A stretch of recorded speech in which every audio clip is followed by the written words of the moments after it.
We're just rocking with one. Um, but hello, Chris. How you doing, man? I don't know if I've seen you in here before, but welcome back if that's the case. We are just getting started. So, actually, I feel like I kind of want to hold this. Um, Fuzzy ass hair today, too. Look at this. Using nothing in there. So, all right. We're holding the mic today. I feel like it's the tiniest microphone ever. I'm used to the big honking one, so. But how you guys doing?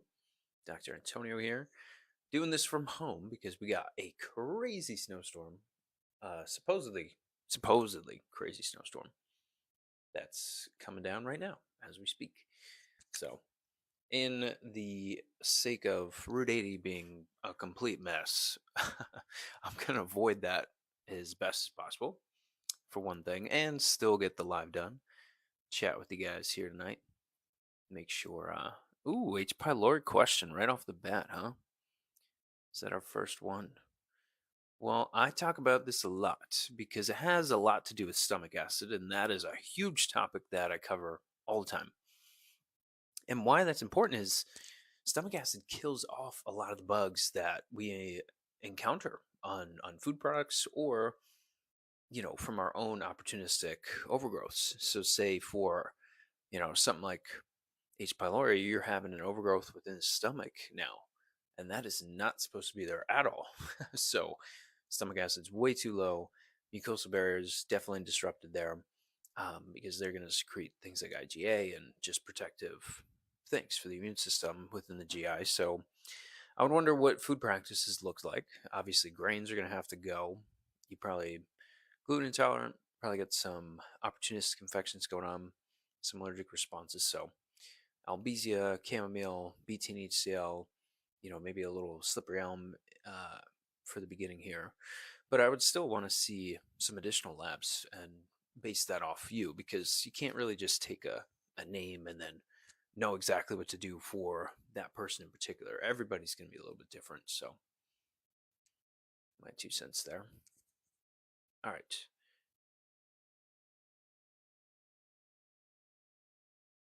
Where did we leave off? Let's see. How am I doing? I'm doing pretty good. Emily saying hey.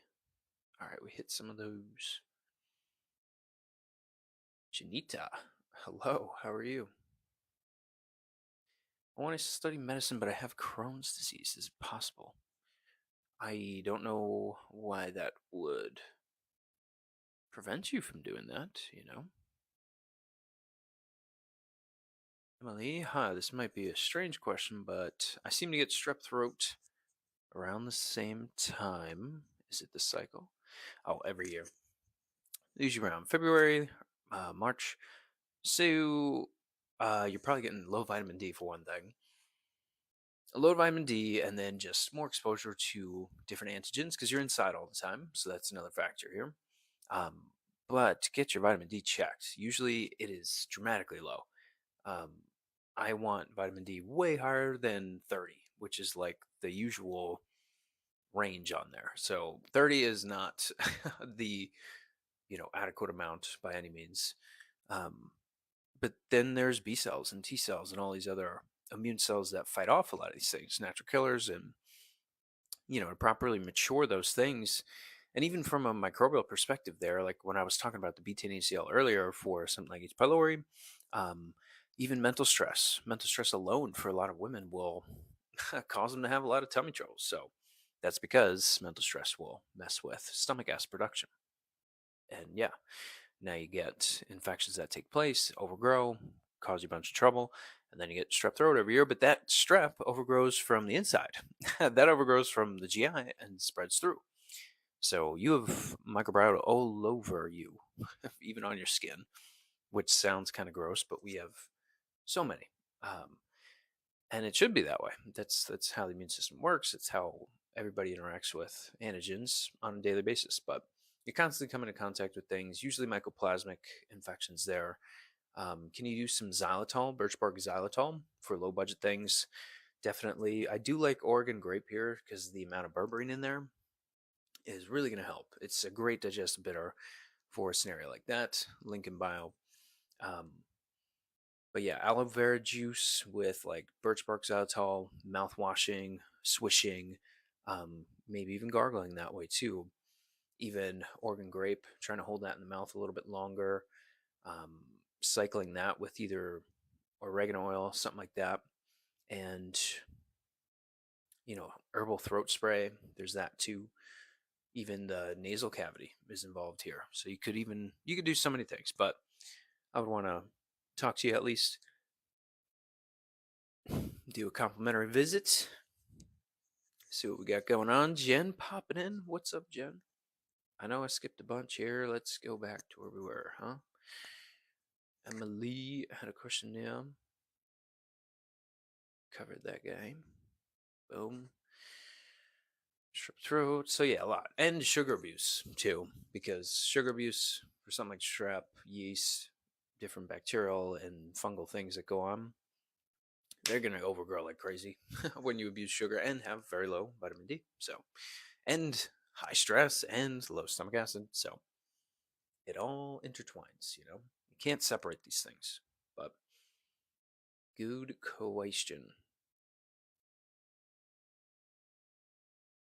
Nuclear medicine. Dang. Wow, that is crazy. Been taking vitamin D. It is very low, like 14. My goodness. My goodness, Emily.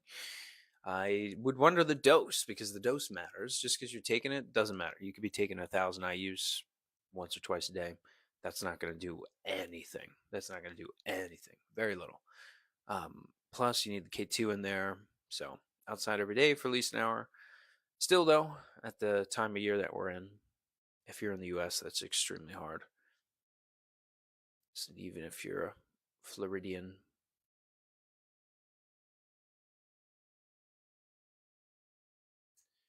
Sammy, that is very funny. I thought that was like a serious thing for half the comment, but that actually made me chuckle there. Is golden seal berberine? Berberine is a constituent in golden seal. I wouldn't willy nilly take golden seal though. It's very, very, very strong, um, and should be kind of guided there. I like Oregon grape just because it can be taken long term and won't mess with you psychiatrically. So my nose is so itchy right now. Holy heck. I put some beef tallow on my face this morning and sometimes get a little itchy. Where are you? I am in New Jersey. Born and raised. Hello from the Philippines. Holy moly. You guys are from all over. Uganda? What the? Lazada, what are we asking here? What? Um, I don't know. Maybe. Depends. Depends. From Maine. Nice, Pauline. Still a little ways away, though. Maine's not that close. Why do people get H. pylori? Because of low stomach acid. That is certainly true. Mental stress can do that. Inflammatory foods can do that. So I would look at what you're eating. I would look at your stress patterns. I would definitely want to know which of the two are you struggling with, because that'll depend. Well, that'll just point us in a good direction on where to go. If it's more of the stomach acid thing, or if it's more of the adrenal components throwing off that stomach acid production in the first place. But yeah, betaine HCl, California poppy, L-theanine, all great things to get cortisol down and stomach acid up. Can you do some aloe vera juice in there? Sure. Can you do some Albizia as well, just to get inflammation down systemically? Totally. Totally. I also, yeah, slow down when you're eating, things like that. But what the? Okay, we're just gonna leave those filtered out. We got some weird fellas coming in here. Per usual. I mean, to no surprise, right? Kind of used to the odd commentary by now. All right. How do you explain? Okay. I don't know. I don't know. That is a couple things going on there. That's so funny. Lazada, you sound funny, dude. Fantasizing. How do I check stomach acid? That's a good question. You would have to do a GI test. So we'd have to do a GI test. But I mean, if you have H. pylori, you have low stomach acid. So that's literally. I mean, you don't have to take my word for it. You could look this stuff up too. Where do you think? I'm not just making this stuff up here. I have to study this stuff every day to give you guys good content. That's how it works. The value exchange. I got to give you guys value. Okie doke. Emily, back with another question. Let's see what she's got. How is it possible? Let's see. To go from feeling completely fine to really sick within just 2 hours. My CRP was 22. Oh my goodness. You have an infection. That's why you feel that terrible. You have an infection, buddy. Um, it's probably something within the GI. That's just most commonly what I see. It doesn't have to be there though. You can have extreme issues with mold. You can have viral things going on there too. But I would want to see that lab that you had because there will be some immune markers within the CBC or in the differential that I could take a look at there and point you in a good direction. But yeah, even if you're outside the US, you guys can still book all the calls and do all the same stuff. Um, I will have to find a good supplementation route depending on where you are in the world. But in the US, definitely our brand's the best. So in terms of potency, purity, concentration, all the things. But yeah, Emily, you got an infection, my friend. Look like Evan Peters. I've been told that. Okay. Um Heat strep throat. Yeah. It's not fun. It's definitely not fun. Let's go like, how do I hold this thing? Ah, there we go.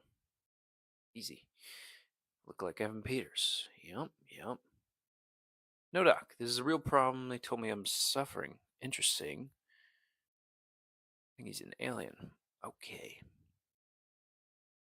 We're gonna keep moving here. Besides betaine HCl, what can boost acid? I mean, that's gonna be the best way. You have an active infection here. I don't know why you're asking for additional alternatives when that's by far the best one, cost effectively, and potency, purity, concentration. Also, the fastest way to go about this. Very highly available as well. Getting antibiotics. Ooh. Ooh.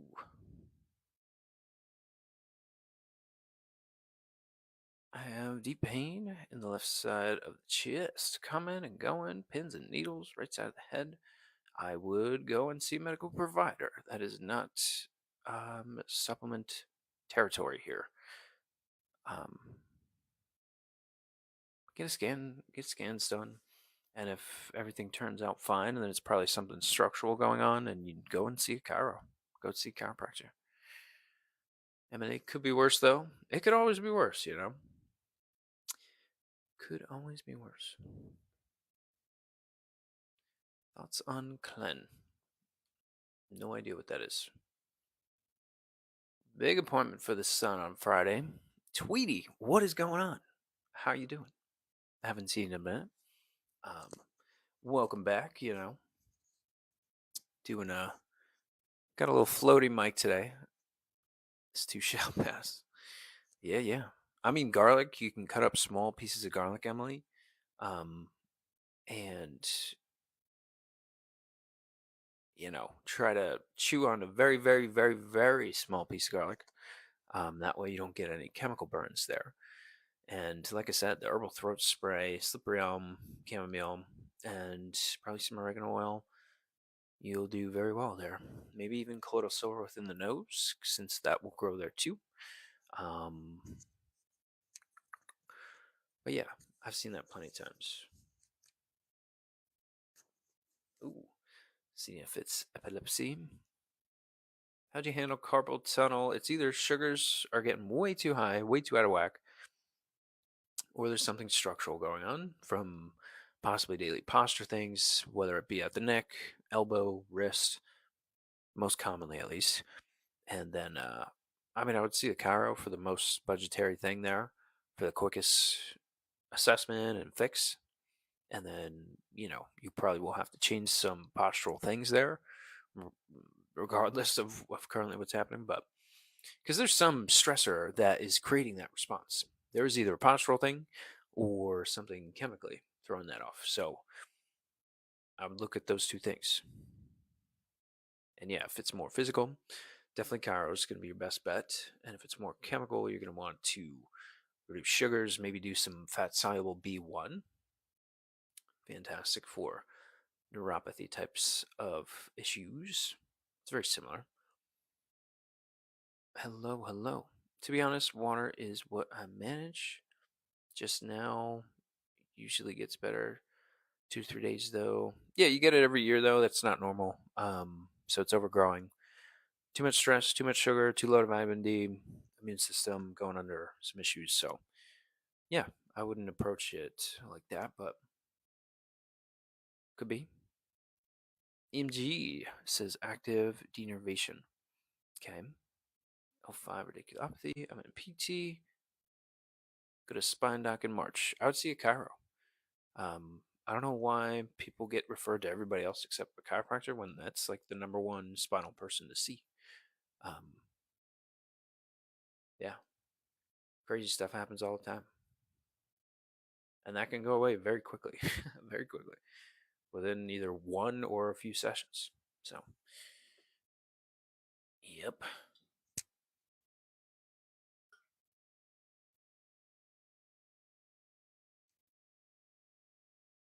Ooh, insurance. Insurance game, man. Insurance is such a freaking hassle. Somebody says doctor. Yeah, I don't know how, if you know how that works. I mean, usually if it's an MD, right, they're doctor of medicine, and they put MD, and they put doctor in front of their name. If it's a PT, they're a doctor of physical therapy, and they put PT, DPT behind their name. I'm a chiro. I put DC behind my name, and doctor of chiropractic, chiro physician, whatever the hell you want to say.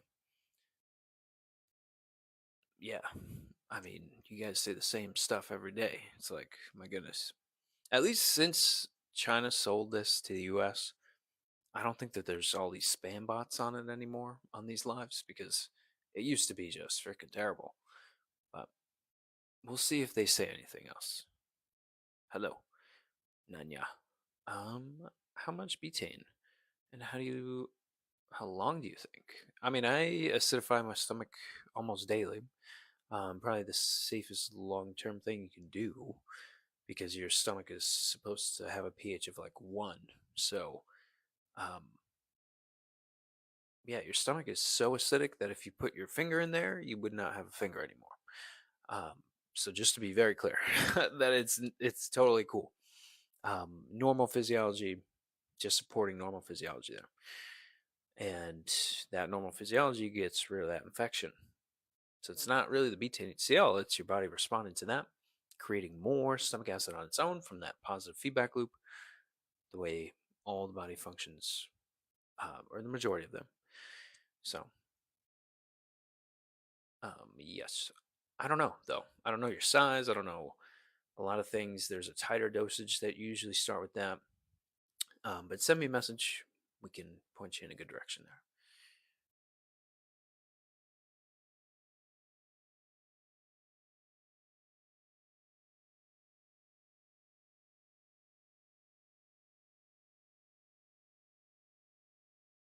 Um, hello. A lot of people saying hello. Hello, guys. How are we? Oh, da, da, da, da. Appreciate the think about this. I believe it comes from some of the original claims. Okay, interesting. She's in PT. Well, good. Very good. Um, why is this chat being all funky? Is ovulation pain normal? No. Symptoms are not normal, people. Symptoms are not normal. That's usually you might be ovulating a cyst if you haven't been told you have PCOS. That's pretty much the number one thing that starts to go wrong, is that you start ovulating cysts instead of ovarian follicles, which is an insulin issue, blood sugar issue, and hormonal conversion issue. Do some white peony, do some gymnema, get a Dutch test done, and talk to me when that's back. If you need help ordering that lab, send me a message, link in bio, schedule a free call, all this stuff. And then, yeah, for the gymnema and white peony, they should be in liquid form. Go to the online store there too. But ovulation pain, not normal. And that white peony helping with conversion through aromatase so that you're not holding on to your androgens. And gymnema helping a ton with insulin and regulating that. So,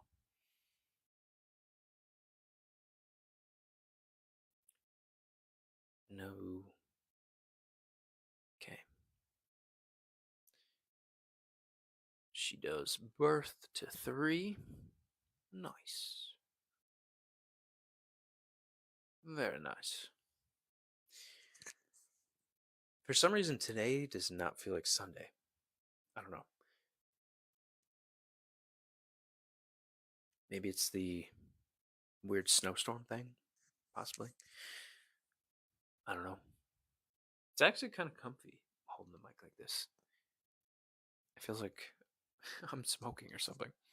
But we're just being loud and clear out here, you know?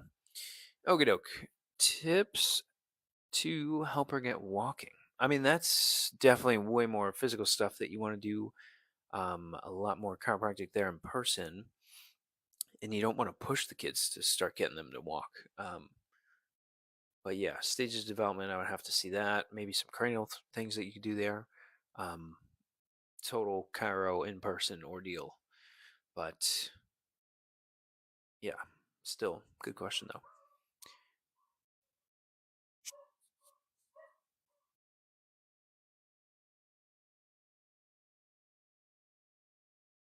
Is taking birth control good for period pain? It depends on why the pain's coming in the first place.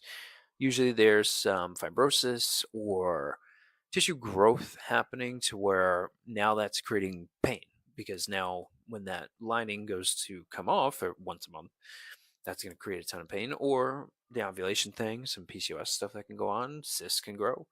Uh, that can definitely create tension and things like that. Again, a lot of sugar things that go on and a lot to do with the immune system, especially microbially. From a yeast perspective, from a bacterial perspective, yeast even more so though, because there's a lot of lock and key or molecular things that go on with yeast not letting some estrogens leave the body. So you can almost have not a production issue, but a conversion issue most of the time. But that conversion steps are done through the liver, and if there's infections going on or things can't clear out, then yeah, that's gonna give you some trouble there. But in terms of the pain itself, you could do some passion flower days 1 through 3. I would want you to do some Sasandra all month long, probably some Dong Quai root the first 12 days of the cycle there. Um, Maybe you can do a little bit of St. John's or chamomile, something like that. But yeah, I mean, it depends. It all depends on why it's happening, and you need to get labs to, figure out why that's happening. But if you just want to take a pill, call it at that, take birth control. I don't know if that's what you want to do. Be my guess. But look at the risks. Okay. Thank you very much. Hello, hello. A lot of people saying hey. But yeah, birth control, man. Oy. Down the road is just riddled with stuff. You got a question, ask away. No need to ask for my permission. Um, how was my day? It was pretty good. Did some nice woodwork outside. Swung some axes. Felt pretty good. I love chopping wood, doing stuff outside, especially when I can on the weekend. Don't have to be in the office, right?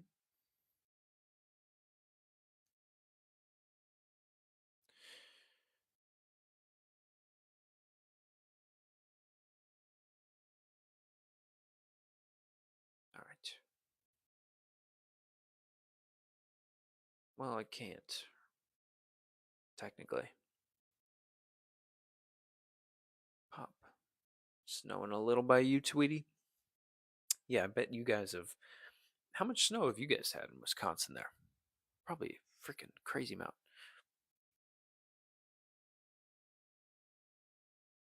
Oh,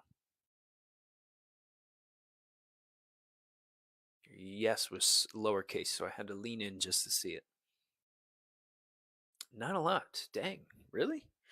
I thought that you guys were getting freaking hammered with snow. What the heck? I'm doing well. Like him. Doing pretty well. Just hanging out. Doing some live action for the folks at home. Sunday night. I'm actually very hungry. Gotta get some food going in here, you know? But I always forget to check the time on when I start these things. Oh, and these glasses have been hurting my ears too. It's kind of weird. So I have to like put them up, suspend them in my hair a little bit so that they don't freaking tear up my ears. I don't know. Not used to wearing glasses, so.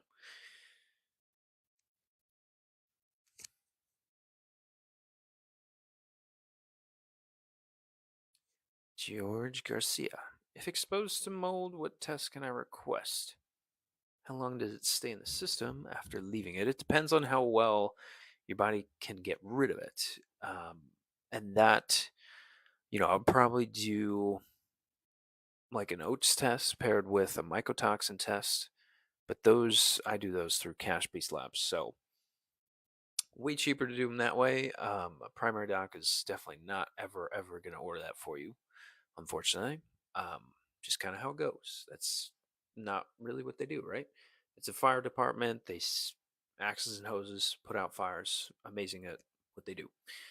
But in terms of looking at function and getting something like mold out of the body, yeah, I mean, you can do some Japanese knotweed right now. You can do some cat's claw, and I would want to get some testing done on you. I would want to do an oats test so that we can look at metabolically from a methylation and detoxification point of view, even from a neurotransmitter point of view, um, and some things on the immune system there too, and just how you metabolize energy. Um, that'll tell us where, in terms of support, you need to get that stuff out. And obviously, getting out of the environment is number one. Because if you're not in or if you're still in the environment, geez, maybe even something like nettle leaf and colloidal silver nasal spray if you're still in the environment. But um, it's a big one to deal with something like mold, but tons you could do. And you want to get at, reducing inflammation, rebuilding, getting stuff out of the system, and doing a second rebuilding session there. So, but send me a message. We can go over all that and more of what it looks like. So, but plenty you can do, and certainly don't have to live with it. Hello.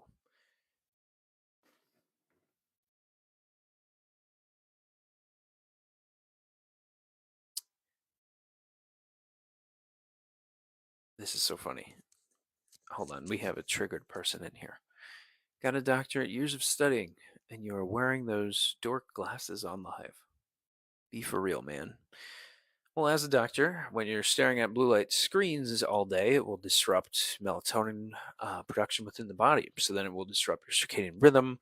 That will interact with serotonin and mess that up. So you can get things like depression, anxiety, irritability, changing of the sleep cycles, and things like that when you don't protect your nervous system. And your eyes are part of your nervous system, part of your brain. Um, the ignorance here is kind of crazy. So yes, I will wear these dorky glasses to protect my freaking brain. And if you got a problem with that, dude, use some thumb exercises. Scroll to the next live. I'm not keeping you here. Orbs out. Orbs out of the chat. All right. Glasses. Thank you. Okay. Live health Q&A. People asking me about Islam. Interesting. Hello, Doc.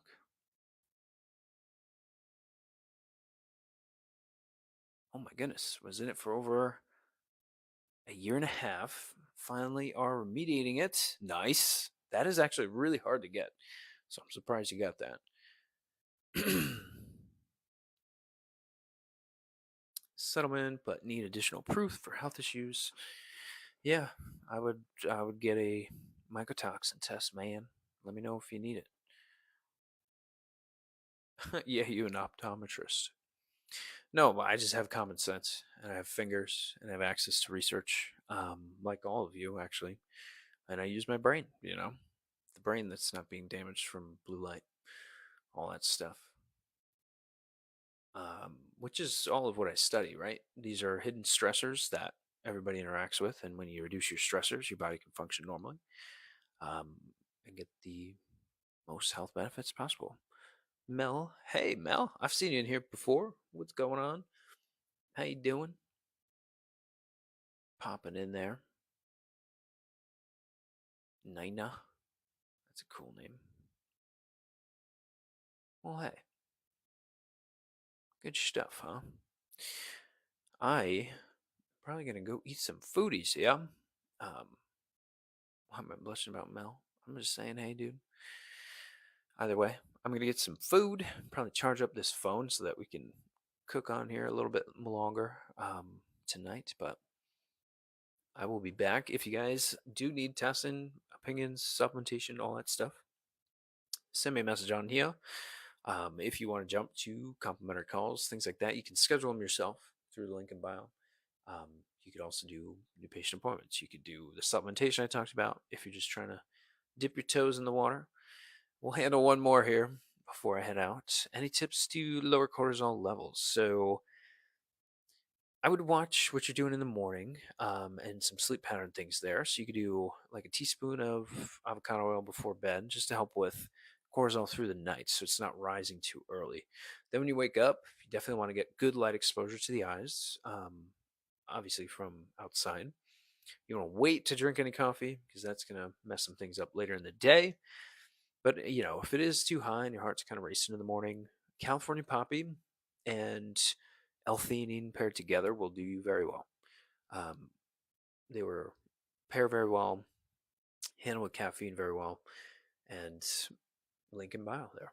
So there's there's your two things. So good question though.